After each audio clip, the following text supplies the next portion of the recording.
Hi hello welcome to cricket మావా. Season ఆసక్తికరమైన పోటీకి సిద్ధమవుతున్న వేళ లక్నో సూపర్ జెయింట్స్ ఆర్సీబీ మధ్య మ్యాచ్ చాలా ఇంట్రెస్టింగ్గా ఉండబోతుంది. టాప్ ప్లేస్కి వెళ్ళడానికి ఆర్సీబీకి ఒక అవకాశం. అదేవిధంగా లక్నో సూపర్ జెయింట్స్ వాళ్ళు ఆల్మోస్ట్గా ఎలిమినేట్ అయిపోయిన స్థితిలో ఉన్నప్పుడు మేజర్గా క్వాలిఫైర్ అవుతా అని అనుకున్న టీమ్స్కి దెబ్బ కొట్టే అవకాశం ఎల్ఎస్జి ప్రయత్నం చేస్తూ ఉంటుంది. వాళ్ళకి ఒక మంచి ఈ ఇంపాక్ట్తో కొన్ని మ్యాచెస్ గెలుద్దాం, నెక్స్ట్ సీజన్కి ప్రిపేర్ అవుతాం, అందరు ప్లేయర్స్ని ట్రై చేద్దాం అనే ఆలోచనలో వాళ్ళు ఉంటారు. ఇక్కడ ఆర్సీబీ చాలా జాగ్రత్తగా ఉండాలి జైంట్స్తో, ఎందుకంటే వాళ్ళు గత లాస్ట్ మ్యాచ్ ఓడిపోయారు, జీటీతో లాస్ట్ మ్యాచ్ ఓడిపోయారు. వరుసగా 2 మ్యాచెస్ గెలిచిన తర్వాత జీటీతో ఒక మ్యాచ్ ఓడిపోయారు. ఆ మ్యాచ్ ఓడిపోయిన తర్వాత వీళ్ళు వస్తున్నారు. ఎల్ఎస్జి కొంచెం ప్రమాదకరమే ఇలాంటి సిచ్యువేషన్స్లో, కానీ ఎల్ఎస్జి పైన ఆర్సీబీకి మంచి రికార్డు ఉంది గత మ్యాచెస్లో కూడా.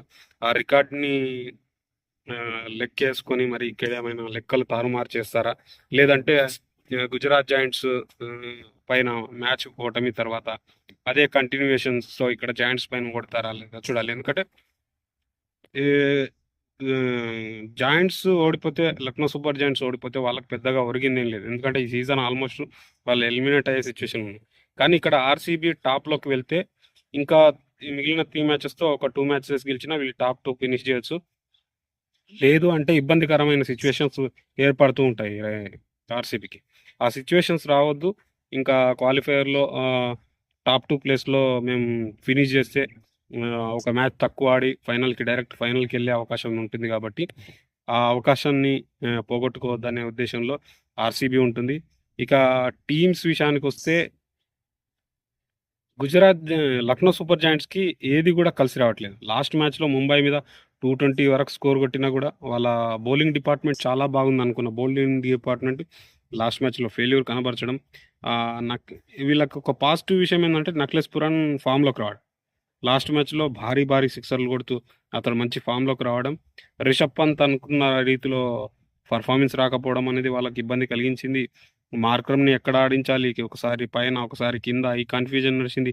ఆయుష్ బదర్ని ఆడిస్తూ తీస్తూ అన్నట్లు అదొక కన్ఫ్యూజన్ నడిచింది. వీళ్ళకంతా ఈ సీజన్ మొత్తం కూడా కన్ఫ్యూజన్గానే ఉంది. ముఖ్యంగా వాళ్ళ కెప్టెన్సీ ప్రభావం కూడా చాలా వాళ్ళ జట్టు పైన పడింది. ఆ ప్రభావంతో రిషబ్ పంత్ సిచ్యువేషన్ ఏంది, ఇక్కడ ఏం చేయగలం, ఇంకా ఏం చేయగలం, టీంలో ఎలాంటి కాంబినేషన్ సెట్ చేయగలం, వచ్చే సీజన్కి కాంబినేషన్ ఎలా సెట్ చేసుకుందాం అనే ఆలోచనలో రిషబ్ పంత్ కూడా ఉంటాడు. కాబట్టి ఆర్సీబీకి కొంచెం ఇబ్బంది కలిగించే అవకాశాలు అయితే ఉంటాయి.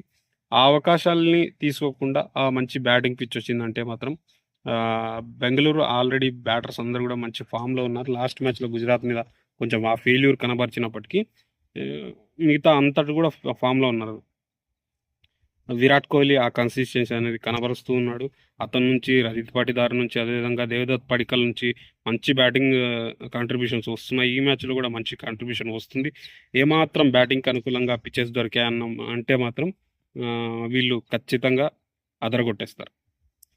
ఆ బౌన్సీ ట్రాక్ దొరికినప్పుడు హ్యాజిల్వుడ్ కానీ, భువనేశ్వర్ కుమార్ కానీ వీళ్ళ బౌలింగ్లో కూడా మంచి length and line and length వాడుకొని షార్ట్ పిచ్ బాల్స్తో బ్యాటర్స్ని ఇబ్బంది పెట్టి ఆ ఇబ్బందిలో వికెట్స్ తీసి వీళ్ళు కూడా మంచి కాంట్రిబ్యూషన్ ఇస్తారు. కాబట్టి ఆ కాంట్రిబ్యూషన్ అంతా యూజ్ చేసుకొని ఆర్సీబీ ఖచ్చితంగా ఈ మ్యాచ్ గెలవాలి, టాప్లోకి వెళ్ళాలి. ఎందుకంటే టాప్ అనేది చేంజ్ అవుతుంటుంది, ప్రతి మ్యాచ్కి ఒక్కొక్క జట్టు మారుతూ ఉంటుంది. ఎందుకంటే లాస్ట్ మ్యాచ్లో పంజాబ్ని ఓడించి హైదరాబాద్ టాప్లోకి వెళ్ళింది. ఇక్కడ వీళ్ళు గెలిస్తే వీళ్ళు 14 పాయింట్స్తో నెట్ రన్ రేట్ కాస్త ఎక్కువగా ఉంది కాబట్టి ఆర్సీబీ పైకి వెళ్తుంది. ఆ తర్వాత మళ్ళీ హైదరాబాద్ గెలిస్తే వాళ్ళు పైకి వెళ్తారు, పంజాబ్ గెలిస్తే వాళ్ళు పైకి వెళ్తారు. ఇలా ఈ 4-5 మ్యాచెస్లో ఖచ్చితంగా చేంజెస్ అయితే జరుగుతూ ఉంటుంది టాప్. కానీ ఆ టాప్ పూర్తి స్థాయి మ్యాచెస్ అయిపోయిన తర్వాత టాప్ 2లో ఫినిష్ చేయాలంటే మాత్రం ప్రతి మ్యాచ్ వీళ్ళకి ఇంపార్టెంటే. కాబట్టి ఆర్సీబీ ఖచ్చితంగా ఈ మ్యాచ్ గెలవడానికి ప్రయత్నం చేస్తుంది.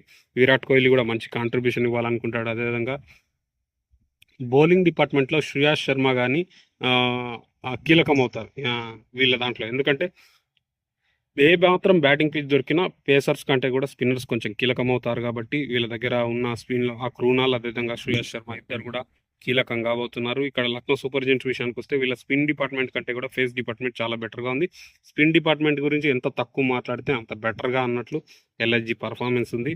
ఇంకా మహమ్మద్ షమి లాస్ట్ 2 మ్యాచెస్లో అంతా మంచిగా వేయకపోయినప్పటికీ ఈ సీజన్ మొత్తం కూడా మహమ్మద్ షమి నుంచి మంచి కాంట్రిబ్యూషన్ వచ్చింది.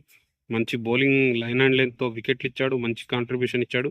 అదే వాళ్ళకు మోయిస్ ఖాన్ కానీ, అదేవిధంగా ఆవేష్ ఖాన్ కానీ,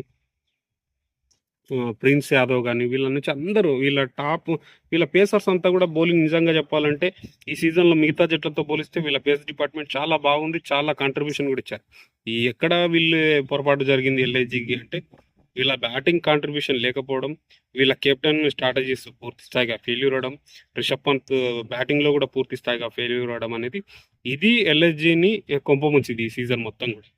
అక్కడ వాళ్ళు బ్యాటింగ్లో సిట్ రైట్ అయ్యి పురాన్ని కొంచెం కిందికి మీదికి పంపిస్తూ, అతడు రెగ్యులర్గా ఆడే ఫస్ట్ డౌన్ కాకుండా కిందికి మీదికి పంపిస్తూ, డౌన్ ద ఆర్డర్ పంపిస్తూ, ఇది మిస్టేక్స్ చేయడం వల్ల వాళ్ళు స్ట్రాటజికల్ మిస్టేక్స్ చేయడం వల్ల వాళ్ళు సీజన్లో వెనకబడిపోయారు. కానీ వాళ్ళ బౌలింగ్ సెటప్ అయితే చాలా బాగుంది. ఆ బౌలింగ్ సెటప్తో ఇక్కడ ఆర్సీబీని ఏమైనా ఇబ్బంది పెడతారా లేదా చూడాలి.